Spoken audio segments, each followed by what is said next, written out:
Well, Simon, here it is, one game to go. Describe your overriding feeling ahead of this one. Mixed emotions. Looking forward to a period of review, if you like, and seeing what we could have done better in these trying circumstances. But look, the drive for me this week is around our effort for the people that are leaving. League position and all them things, we might not have a heap to play for, and we haven't had that for a while, but I think we can show what Danny Houghton, Carlos Tuamabavi, blokes that have been here a long time. They're not alone, there's others that have spent less period at the club, but certainly those ones that have been longer serving players, we can show them how much we respect them and value what they've done for us in our performance. Not in the skill stuff and all that, but in our effort. That's the aim this week. Shortish week, get a couple of training sessions under our belt and go out there and give it what we've got with what we have. How difficult is it to do that tribute stuff amid everything else, the backdrop that goes with it? Yeah, it's not ideal, is it? I mean, not many people in this game, or many team sports, or sport in general, I don't think, go out on their own terms too often, with everything being all rosy. Unfortunately, those lads are not going out in the best manner that they could have. But we are where we are. It is what it is. They're probably at peace with it, more so than anyone else is. Hopefully we can go, give a bit of a performance and get our effort to the right areas that shows, like our kick chase. If means something to us, we'll see a little bit of that in our efforts on kick chase, our kick pressure, all those little bits that are not taking the talent that and the quality that, without speaking out of turn on anyone, but the quality that we do lack in our team at the moment, we can't be found wanting on effort. When you say about that, doing that analysis and that review of the season, how much of a video nasty will that be? I don't think it's not so much about review in a visual sense. More, I'm just talking about myself really. Reviewing how it's gone and what you would have done different. I probably wouldn't have done a right lot different, to be honest. We've been dealt not the best hand, I suppose. And a lot's gone on in amongst it that have been beyond our control. We've tried to do our best every week with what we've got, and we'll do that this week. But it'd be nice to look back on it and just have a look, see if there are any real highlights there. Markers for we should have done that different. Like I said all the way through, it's tough, but it's learning nonetheless, and we need to take something out of this year, regardless of where we finished on table. How will that personal self-assessment look then? How will you go about that? It won't just be in isolation. I'll have my own thoughts, but discussions as staff, really. What could we do better, and what would we do different? As I say, I don't think off the top of my head I wouldn't change too much. But there'll definitely be something in there. But there has been loads of pearls of wisdom from other people on this journey. Stuff that have helped through what's been a tough period. There's been plenty to take out of it, irrespective of how bad it might seem. I think in all things really, if you approach it with the wanting to get better mentality, you'll find something. Speaking individually, how personally hurt, how personally affected have you been by this season? It's been stressful. I think I've coached for a few years and it's scaled a bit different. There's a lot more fans and a bit more noise, obviously, sitting in this seat at Hull. But I just think it's not the criticism and all that. It's part of the job. Opinions, they're going to be there, irrespective. And I think I'm just learning more and more that everyone's got an opinion, but not many have a consequence to their opinion, do they?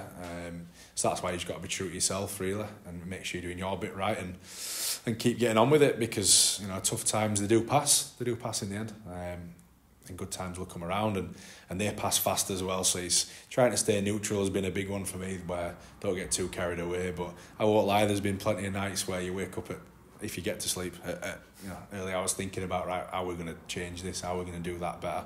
But again, that's all part of the job, and I wouldn't change it. I got into coaching because I think I love the game. I love the roller coaster, as sadistic as that might be, but I think we all must do. You've got to experience some of the lows and the learning bits so you can enjoy the highs, I suppose. But yeah, I've enjoyed it nonetheless, but it's not been an easy job. I was going to say, has any of it tested that belief? that you want to do it. Yeah.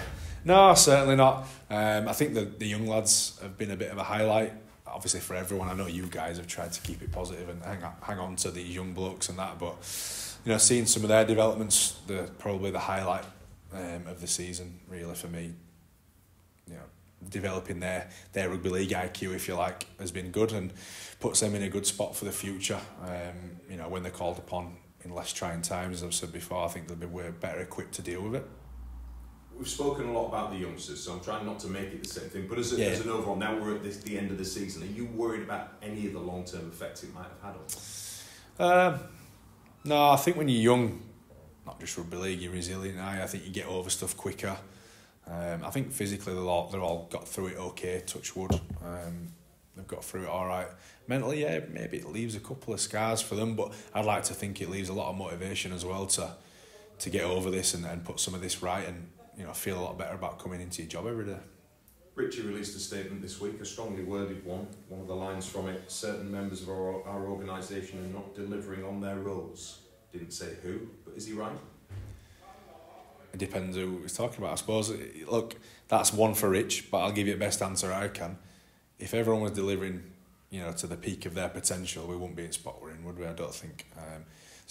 We wouldn't be at the top of the table either, because we haven't got the experience and all those bits and bobs. But things have not been going very well, and I'd argue people haven't been doing their job across the organisation for a period of time to get to where we are. It's the coaches are always the first ones to get the finger pointed and often the first one to leave the building, but obviously there's a lot more going on to build a club, and everyone can presume and guess at all sorts, but those that get to see behind the curtain and kind of have a good picture of what's going on, and there's definitely improvements to be made. Is that what gives you the belief? Because let me sort of ask, fans will just see it as words, won't they? A statement like that, when things aren't going well, they'll see it as just words. There are big changes coming for this club, both on and off the field. How strong is the belief then that it will be different? For me, personally, I believe it'll be different. I think it's conflicting at the moment. The job has been tough as we've established, but looking forward to a brighter future. I think there is going to be tangible change from day one of pre-season. Obviously, off the field staff, on the field staff changing. There's lots of change there. I know there's bits and bobs going on in the background within the club, which you mentioned off the field changed. We'll see what that looks like. You might know more than me on all that sort of stuff, but it's definitely going to get better, and I think we are the absolute snake's belly of it, aren't we? That's where we are at the moment. It can only get better, and it will get better. You'd said you hadn't really had lots of conversations with John. When will they start? We traded texts, we spoke on the phone, obviously. John's probably enjoying a bit of downtime himself now after a tough season, but scheduled in for a chat next week, as all will be. All the lads will probably catch John next week as we draw our season to an end. That'll become more regular between now and John arriving. Just from those initial conversations, have you got any feeling that it surprised him just how bleak it's got this year? No, I don't think it surprised him, because John's been around a very long time over there. He might not have seen this sort of scenario, if you like, firsthand, but he's been around enough. And it's not, how do I put this? I'm not trying not to be like a coaches against fans or club against fans. It's not like everyone's entitled to their opinion, but they don't all see what we see, if you like. John's got a pretty nailed on opinion. Like we've spoke around what we've seen after games. My assessment of a game is married up with his straight away, and that's obviously a good sign for us moving forward. But he knows what he's getting into. He knows there's a lot of hard work to do. He feels he's recruited some good pros there that are going to help us along that way, and I'm excited to get behind that. Just before we talk about the here and now, just one final one for you. You've spoken about being in this game for a long time and everything you've done, and I appreciate this isn't necessarily like-for-like comparisons given the size of different clubs. Where does this rank as far as adversity and challenges you've faced in your career? Thus far, this is it. It's hard. I don't think it'll ever be this hard again. The amount of change we have on a week-to-week, the number of issues we've gone through as a club all season, good press, bad press, all that sort of stuff. It's been as challenging as I'd hope it'll ever be, to be honest. But again, there's something to take away from that, isn't there? Appreciate that. You done anything different this week? No, we haven't. As I've said this before as well, but it's like rinse and repeat every week. We generally at this time of the year we can't belt each other in training because that's the obvious thing, right? Your defence weren't good enough. Let's go and do this, but we can't do it. We had probably 25 on field today. 10 of them are our academy boys. Like, that's where we've been for a while now. So yeah, we can't do all the physical stuff that probably would help us get better. It's just not the time of the year. So you spend a bit more time around what you do with the ball. The challenge to the boys is, do the stuff with the ball, but we need their attitude to be at the right level and their commitment to one another in their defence, which wasn't there last week and it wasn't the week before. There's a lot of reasons it's difficult physically. Some of our lads they're not ready for this level yet, and they shouldn't be playing as many minutes or even as many games as they are. But it is what it is. We have to get on with it, roll our sleeves up and keep going. What will that squad look like for this one? Someone's happy. Not too dissimilar to last week. We've got a few people we need to check on. Obviously, we didn't have Loss and Liga last week. We've got checks on them.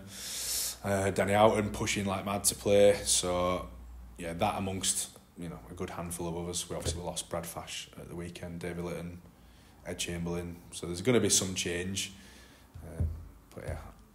I don't even know yet, to be honest. We need to speak to the physios, get some last bits of info. We'll decide our squad as we have done for the last 5 or 6 weeks on the last day. There are a lot of departures, as you said, but as you rightly pointed out too, the focal points will be Carlos and Danny as the hometown boy who's played for so long. Yeah. What chances will you give them of playing right now? Right now, if you ask them, they're 100% playing, I suppose. I want them both to play. But we still have to think about the team over the individual. So we will see. I think they're both... Mint's probably trying to put me out my back after on my way out of this room, but they're probably both 50-50 shot, to be quite honest. They both got the bits going on there, so we'll see what they look like. I'm hopeful they play. It'd be great for them to go out on the pitch as opposed to, sitting in the stand. So we'll see what happens. Will you allow them to make the final call? Oh, yes and no. Yes and no. I think they've earned a right to have a large say on that conversation, but if they can't get through a significant period, or we're saying that they're not able to get through a significant period of it, we have to make a call for the team. Due to the unique way this weekend's been structured, you'll know by the time you play what you need to do to avoid finishing bottom. How strong is that desire? We know you don't want to, but how strong do you feel that desire is for that not to be the case? I hope it's strong. We haven't spoke about it this week, to be honest, thus far. I'm not sure if we will. But as I've said before, and again, not to be lowering it, but, where we come 11, 4, 12, yes, the wooden spoon tag's not nice, but I don't think it splits a good season and a bad season. I know you often try and avoid what others have said, but I think this is an important one, and to get your view on it, Derek Beaumont seems intent on making this a legal issue. What have you made of that? I don't have all the detail. I know Derek, from the Asiata situation, there's been a bit of an issue there and there.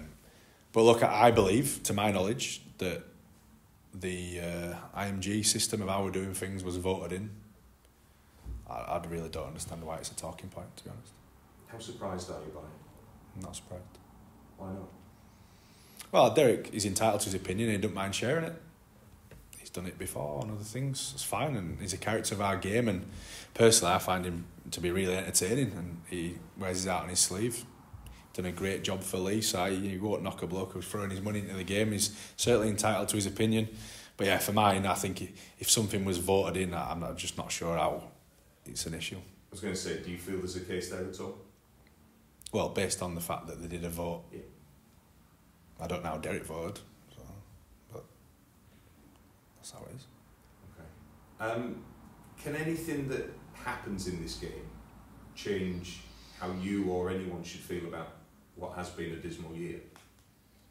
Probably not, no. Look, if we had a U-Beauty game, we won 40-0. I don't think we'd be forgetting the last 26 that have come before it. Okay. We wish you well with it. Just away from your club, I just wonder if we could get a quick view.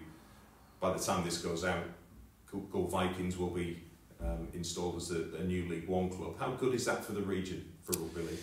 Yeah, I mean, I don't know too much about Go, but I know it's not too far from here, and it's in the no man's land, if you like, between us and West Yorkshire, which can only be good for the spreading of Rugby League. And yeah, I think it's good news. I mean, change, new team, new energy, new ideas. I don't think it'd be a bad thing at all.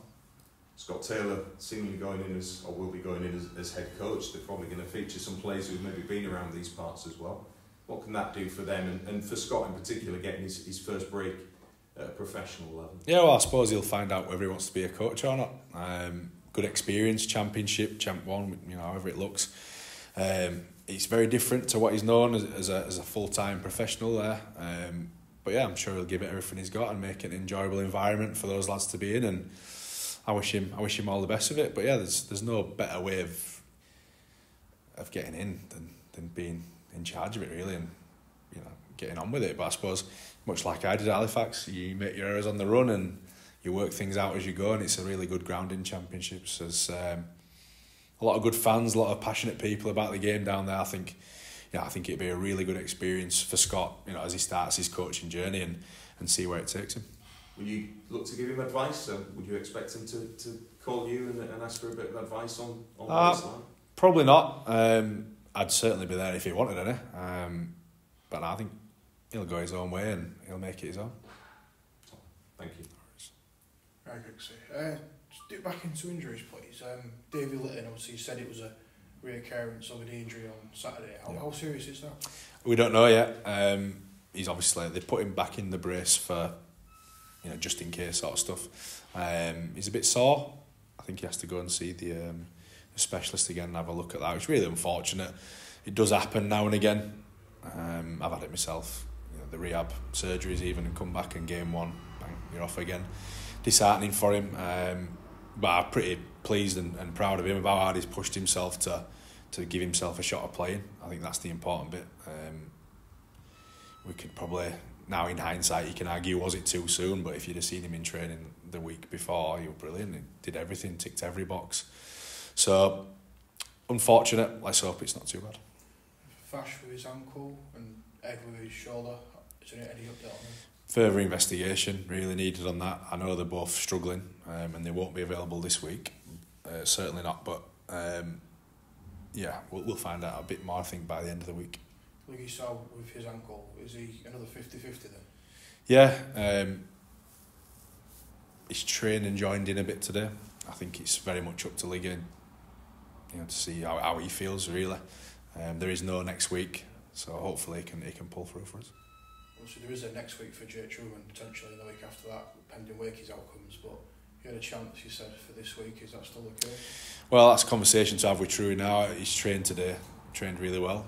He's obviously going to be a little bit rusty. He's had a few weeks off, but with regards to how he looked in training, he looks like he's there for mine. But obviously, again, I won't be the one with all the info on that. We'll speak to the physio, speak to Truman, see what he's thinking. It'd be great to have him out there. Another bloke, obviously, departing, and I think it's absolutely fair to say we haven't seen the best of True. He's had a rough period of it, and certainly wish him all the best when he does move on. But yeah, it'd be nice to get him out there one more time, I think, but we'll see.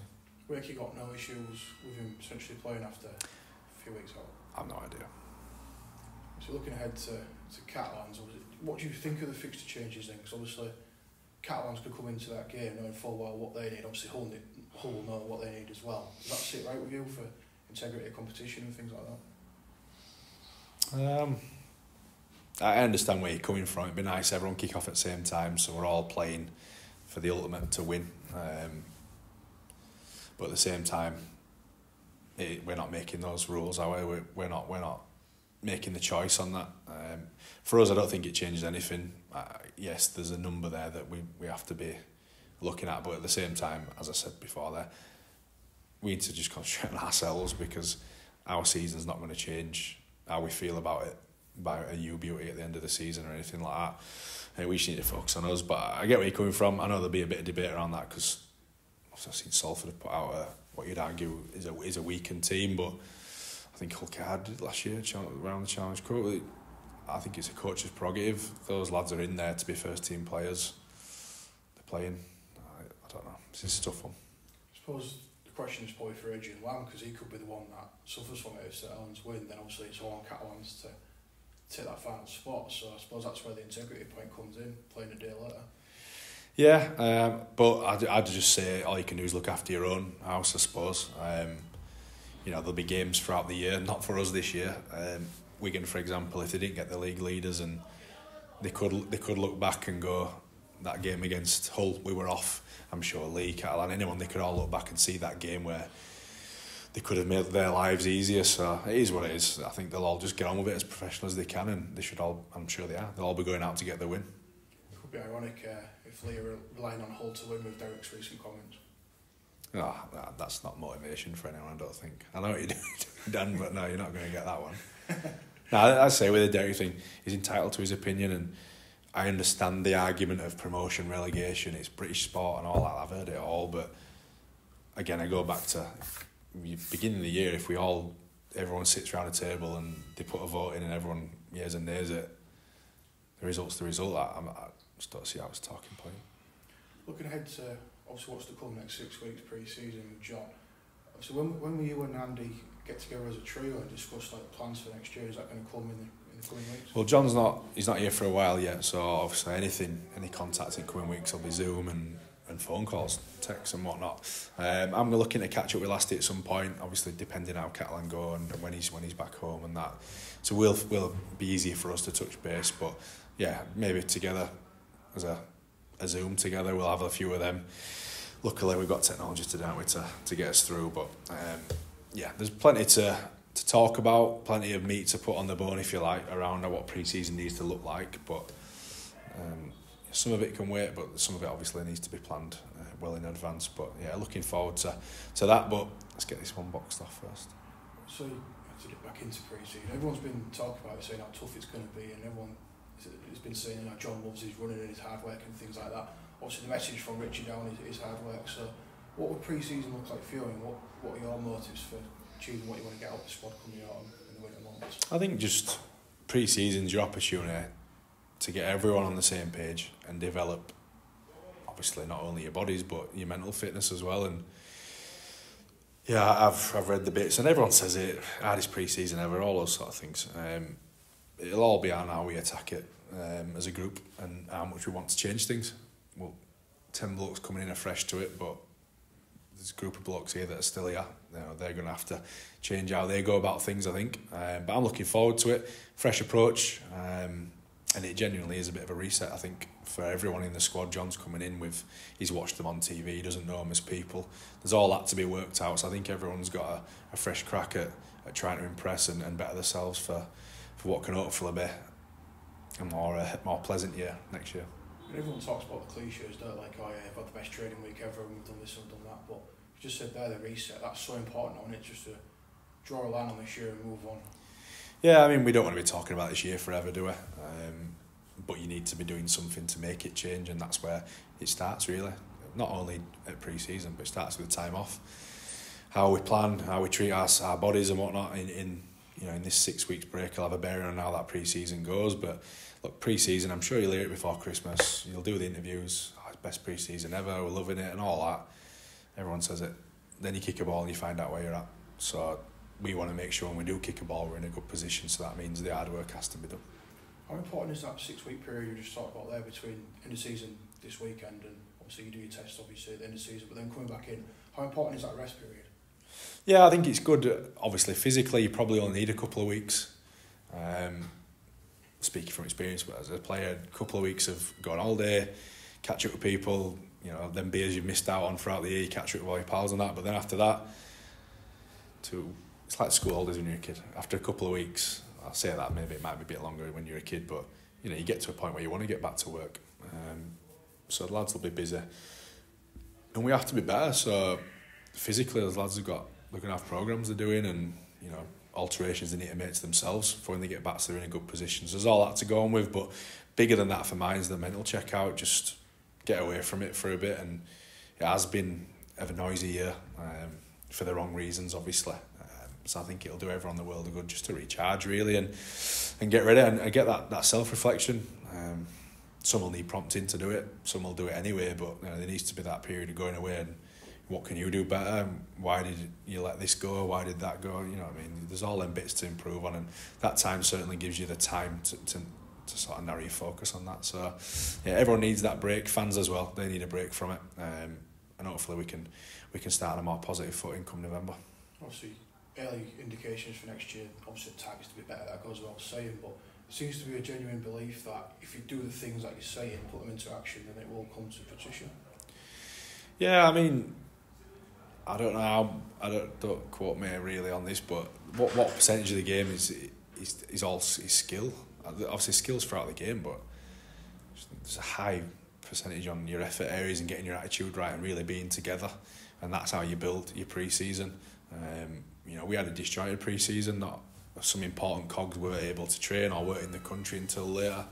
I think this time we should have just about everyone here for the first day of it, and all starting to drag themselves along in the right direction together. And yeah, if we can, like Hull are a good example of it. They've built their game around their effort areas. They've got a few really, really good players in amongst that really complement that effort area. But if we can get up to that, the standards we'd like to be at, in terms of, I mentioned before, the kick pressure, kick chase, all those things, you really do give yourself a chance of winning a game. And we had a bit of cream to that over time. We can get back to being a real good club. Just to confirm that, does that mean Rapinoe and Caesar, they'll be in, not like previous overseas signs where it's been literally Christmas, they're going to be in a bit before that? I don't know the exact thing on that, but because I don't, that's why I've left it open. I can't tell you they're all going to be there week one. I don't know what all their arrangements are. I mean, could there be a couple involved in internationals, Samoa or whatever? I'm not sure. So we'll see. We'll see what comes.